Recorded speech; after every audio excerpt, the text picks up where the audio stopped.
Salut, c'est Sarah. Ça dit quoi ce matin? Je pense que l'éducation, elle n'est pas faite pour être rentable financièrement.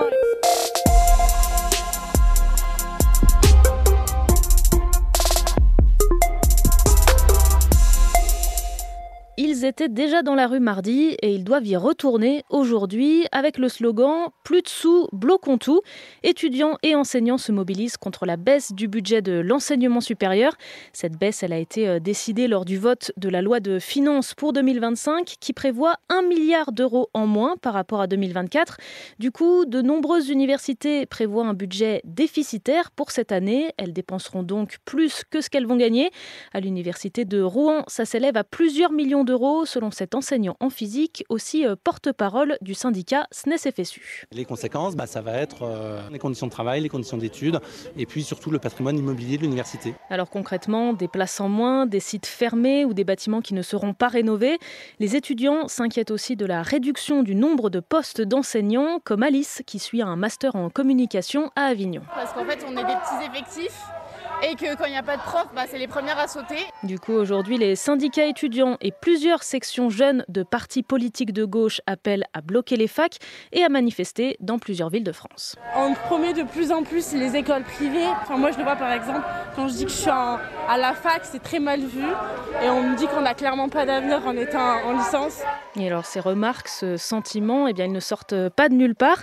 Il y a 2 jours, le Haut Conseil de l'évaluation de la recherche et de l'enseignement supérieur, c'est une instance chargée d'examiner les formations, a rendu des avis défavorables, beaucoup d'avis défavorables, sur des cursus qui ne seraient pas assez professionnalisants, avec trop peu d'enseignants ou des diplômes pas assez tournés vers l'international.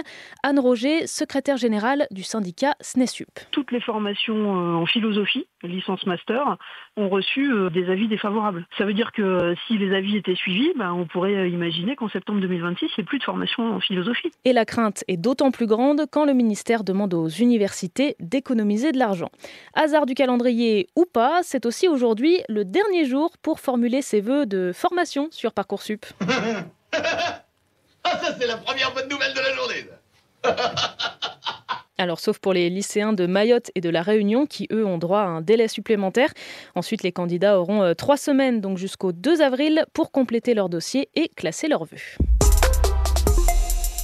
Il y a tellement de choses que j'aurais aimé qu'on me dise avant que je diminue la viande et le poisson. Voici 3 conseils pour devenir végétarien. Est-ce qu'on peut être carencé quand on est végétarien ou vegan? Eh bien les amis, la réponse est oui. Manger végétarien, c'est avoir moins de risques de développer du diabète, certains cancers ou alors des maladies gastro-intestinales. Mais par contre, si tu es végé ou vegan, tu peux manquer de fer, d'oméga 3 ou de vitamines D et B12. It's Captain Obvious. It's Captain Obvious. Yes, it's Captain Obvious. Obviously. Alors certes, je ne t'apprends rien de révolutionnaire là, mais ce constat vient d'une étude de l'Agence nationale de sécurité sanitaire, l'ANSES, qui pour la première fois publie aussi des repères alimentaires pour ceux qui suivent ces régimes.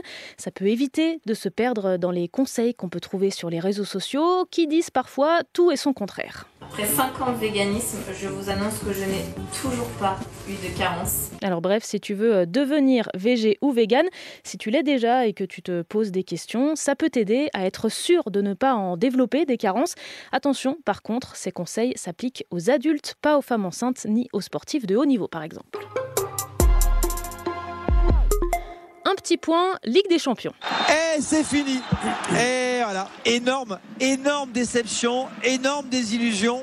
Après ce parcours et après avoir mené 1-0, après avoir eu le billet d'écart entre les mains. Lille éliminée de la compétition, victoire 2-1 de Dortmund hier.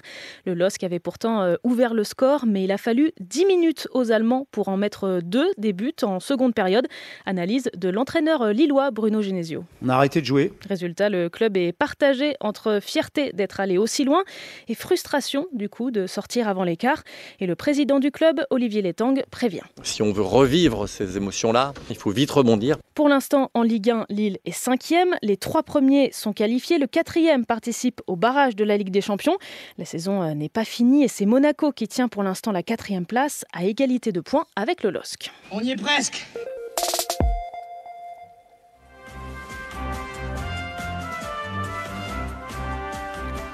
Alors ça, c'est une musique de jeu vidéo, un jeu qui a rapporté plus de 1 milliard d'euros de chiffre d'affaires et a attiré plus de 100 millions de joueurs l'année dernière. Un jeu qui vient d'être racheté par l'Arabie Saoudite. Pika pika. Pokémon Go, développé par Niantic, vient donc d'être racheté par le studio Scopely, qui appartient à un groupe saoudien financé par l'État. Les deux studios assurent que tous les emplois liés au jeu seront conservés. Et ça fait plusieurs années maintenant que l'Arabie Saoudite investit dans le secteur des jeux vidéo. Et puis le royaume va accueillir en 2027 les premiers JO de l'e-sport. Je vais faire de vos athlètes le dieu du stade. Et c'était Sarah de France Info. Allez, ciao. Pikachu.